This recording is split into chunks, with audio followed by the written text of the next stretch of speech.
Hola, ¿qué tal amigos? Sean bienvenidos a un video más.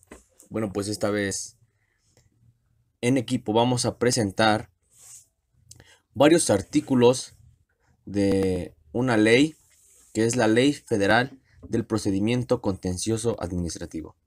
Bueno, pues en este video vamos a abarcar desde el capítulo sexto, que es el cierre de instrucción, que está conformado del artículo 47. Posteriormente, igual estaremos hablando sobre la facultad de atracción en su artículo 48, como también estaremos hablando acerca de la sentencia en su artículo 49. Posteriormente, con otro numeral, para poder así llegar a lo que es el artículo 58, que, bueno, pues es un artículo que dice que es del cumplimiento de la sentencia y de la suspensión. Nosotros vamos a hablar del artículo 47 hasta el artículo 58, propia y mismamente. Bueno, pues nosotros somos, o el equipo está integrado por Zairi Velázquez, Nancy Cruz, Elizabeth García y Ernesto Carrillo. Bueno, pues esperemos si esta presentación sea de su agrado y esto comienza así.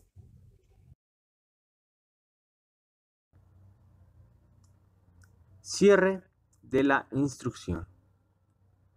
En nuestra Ley Federal de Procedimiento Contencioso Administrativo, capítulo sexto, en su artículo 47, nos dice: el magistrado instructor, 5 días después, mucho ojo, aquí es un término que se va a utilizar, 5 días después de que haya concluido la sustanciación del juicio y o no existiere ninguna cuestión pendiente que impida la resolución, notificará a la parte que tiene un término de 5 días para formular los alegatos. Obviamente en esta parte ya sabemos lo que es un alegato, cómo se formula un alegato y bueno, pues ya es de mejor entendimiento.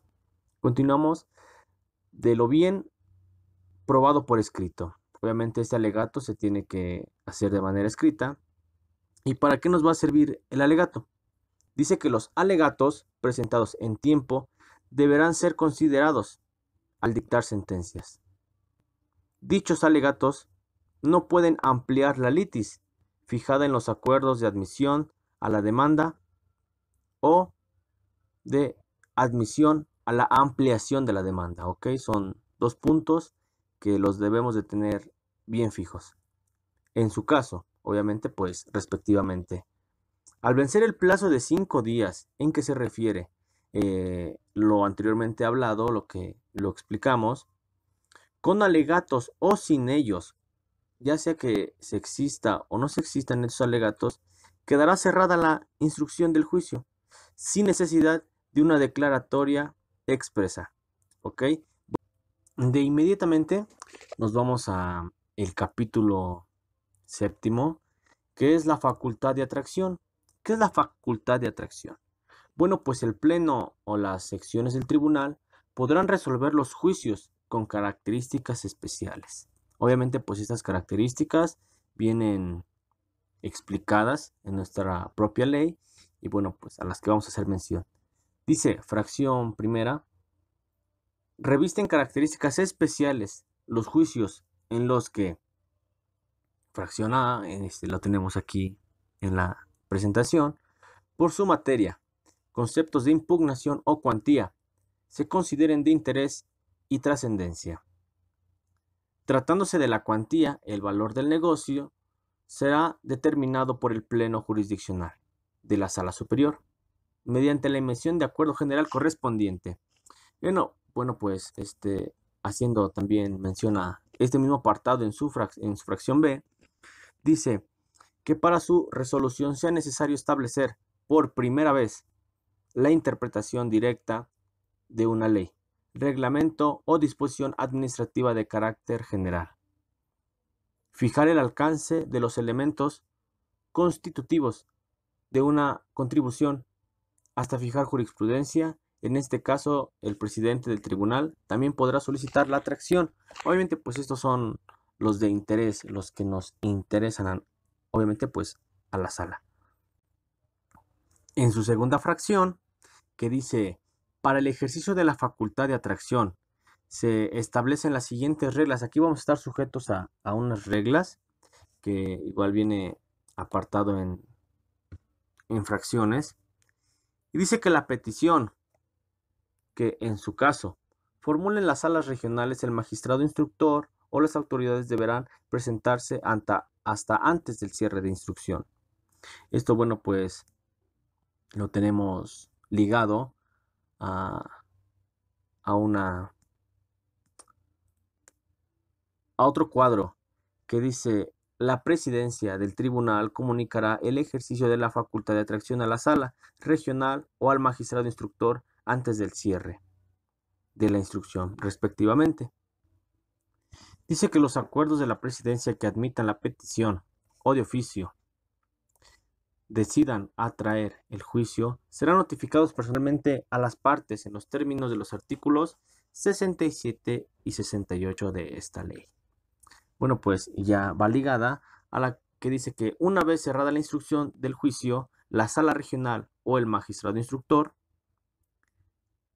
remitirá el expediente original a la Secretaría General de Acuerdos de la Sala Superior, la que lo turnará al magistrado ponente que corresponda conforme a las reglas que determine el pleno del propio tribunal. Llegando al capítulo 8, que es referente de la sentencia en su artículo 49, bueno, pues nos dice que la sentencia será unánime o por mayoría de votos de los magistrados integrantes de la sala, dentro de los 45 días siguientes, aquel en que haya quedado cerrada la instrucción en el juicio. ¿Esto con qué efecto? Bueno, pues con que el magistrado instructor formule el proyecto respectivo dentro de 30 días siguientes. Y eso ya es otro término que nos maneja. 30 días siguientes al cierre de la instrucción para dictar resolución en los casos de sobreseimiento. También, como otro cuadro que manejamos aquí, es que el magistrado disidente podrá limitarse a expresar que vota total o parcialmente en contra del proyecto o formular voto particular, razonando el que deberá presentar en un plazo que no exceda de 10 días, cuando la mayoría de los magistrados estén de acuerdo con el proyecto. Y bueno, pues si el proyecto no fuera aceptado por los otros magistrados del pleno, sección o sala, el magistrado ponente o instructor engrosará el fallo con los argumentos de la mayoría y el proyecto podrá quedar como voto. El artículo 50 habla que la sentencia se debe de presentar y se fundará ante un tribunal de derecho, en el cual las salas podrán corregir errores que adviertan la cita de preceptos. De igual manera, tratándose de sentencia de condena de la autoridad, el tribunal deberá previamente contestar el derecho del particular. El artículo 50A habla de la sentencia que dicte el tribunal, en el cual deberá contener ciertos elementos. Uno de ellos es lo relativo a la existencia de la relación. En segundo, determinar el monto de la indemnización que se otorgará. Y tercero, se deberá razonar criterios de impugnación. Artículo 51.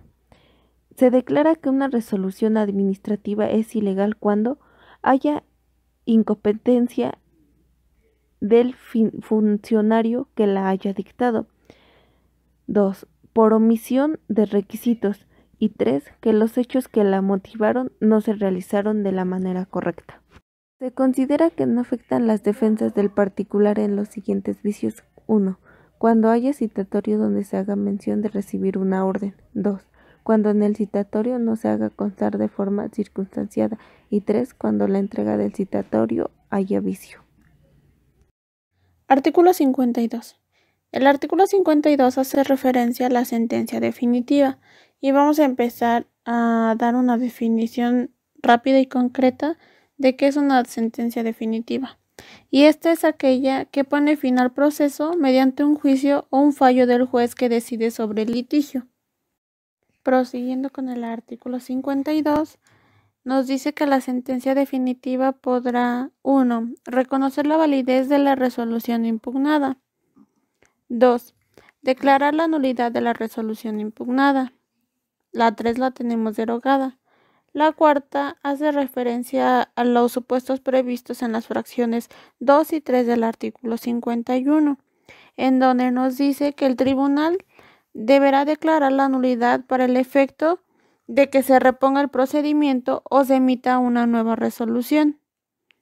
La fracción quinta nos dice que declarar la nulidad de la resolución impugnada y demás trae como consecuencia 4 actos, en donde nos dice que el primero es reconocer al actor la existencia de un derecho subjetivo y condenar al cumplimiento de la obligación correlativa.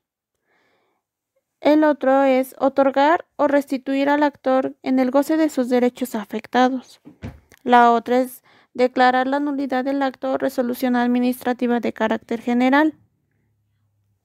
Y como por último tenemos que es reconocer la existencia de un derecho subjetivo y condenar al ente público federal al pago de una indemnización por los daños y los prejuicios causados por sus servidores públicos. En el mismo artículo nos da un supuesto en donde si la sentencia obliga a la autoridad a realizar un determinado acto para poder iniciar un procedimiento, nos da el plazo de 4 meses tratándose del juicio ordinario o 1 mes tratándose del juicio sumario de conformidad. Y dentro de este mismo término deberá emitir una resolución definitiva. Artículo 53. La sentencia definitiva quedará firme cuando existan estos 3 supuestos. Como primer punto tenemos que no admita en su contra recurso o juicio. Como segundo, admitiendo recurso o juicio, no fuera impugnada o cuando habiéndolo sido, el recurso o juicio de que se trate haya sido desechado o sobreseído o hubiere resultado infundado. Y como por último punto, que sea consentida expresamente por las partes o sus representantes legítimos. El artículo 54 hace referencia a la ambigüedad o obscuridad de la sentencia definitiva. En estos nos dice que si la parte lo estima contradictoria, podrá promover por una sola vez su aclaración dentro de los 10 días siguientes a aquel en el que surte efectos la notificación. Y aquí es donde la instancia deberá señalar la parte de la sentencia cuya aclaración se solicita e interponerse ante la sala o sección que dictó la sentencia. Esta deberá resolverla en un plazo de 5 días siguientes a la fecha en la que fue interpuesta. El artículo 55 nos menciona que las partes podrán formular la citativa de justicia ante el presidente del tribunal si el magistrado responsable no formula el proyecto respectivo. En el artículo 56 nos dice que recibida la citativa de justicia, el presidente del tribunal solicitará informe al magistrado responsable que corresponda, quien deberá de rendirle en un plazo de 5 días. El presidente dará cuenta al pleno y si éste la encuentra fundada, otorgará un plazo que no excederá de 15 días para que el magistrado formule el proyecto respectivo. En el supuesto de que la citativa se promueva por no haberse dictado sentencia, se pedirá al presidente de la sala o sección respectiva para que lo rinda en el plazo de 3 días, y en el caso de que el pleno considere fundada la citativa, considerará un plazo de 10 días a la sala o sección para que dicte la sentencia, y si ésta no lo hace, se podrá sustituir a los magistrados renuentes o cambiar de sección. En el cumplimiento de la sentencia, las autoridades demandadas y cualquier otra autoridad relacionada están obligadas a cumplir las sentencias del Tribunal Federal de Justicia Fiscal y Administrativa conforme a lo siguiente. Primero, en los casos en los que la sentencia declare la nulidad y ésta se funde en algunas de las siguientes causales. La primera causal es que, tratándose de la incompetencia, la autoridad competente podrá iniciar el procedimiento o dictar una nueva resolución.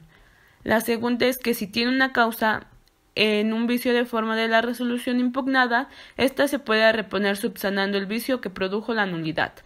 La tercera es que cuando la resolución impugnada esté viciada en cuanto al fondo, la autoridad no podrá dictar una nueva resolución sobre los mismos hechos, salvo que la sentencia le señale efectos que le permitan volver a dictar el acto. La cuarta es que cuando prospere el desvío del poder, la autoridad queda impedida para dictar una nueva resolución sobre los mismos hechos que dieron lugar a la resolución impugnada. En los casos de la condena, la sentencia deberá precisar la forma y los plazos en los que la autoridad cumplirá la obligación respectiva.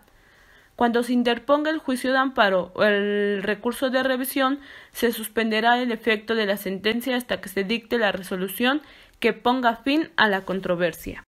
El artículo 58 habla del fin de asegurar el pleno cumplimiento de las resoluciones del tribunal en que el precepto se refiera, en el cual la sala regional, la sección o el pleno que hubieran pronunciado la sentencia podrán de oficio por conducto de su presidente y en su caso requerir a la autoridad demandada que informe dentro de los 3 días siguientes. Concluido el término anterior, con informe o sin él, la sala regional de la sección o el pleno de que se trate decidirá si hubo incumplimiento injustificado. Asimismo, impondrá a la autoridad demandada responsable una multa de apremio. Inciso B. Si al concluir el plazo en el inciso anterior resistiere a la renuncia de la autoridad demandante, la sala regional podrá requerir al superior jerárquico un plazo de 3 días. Y de esta forma, transcurridos los plazos señalados en los incisos, la sala regional, la sección o el pleno que hubiere emitido el fallo podrá en conocimiento de la Contraloría Interna correspondiente los hechos.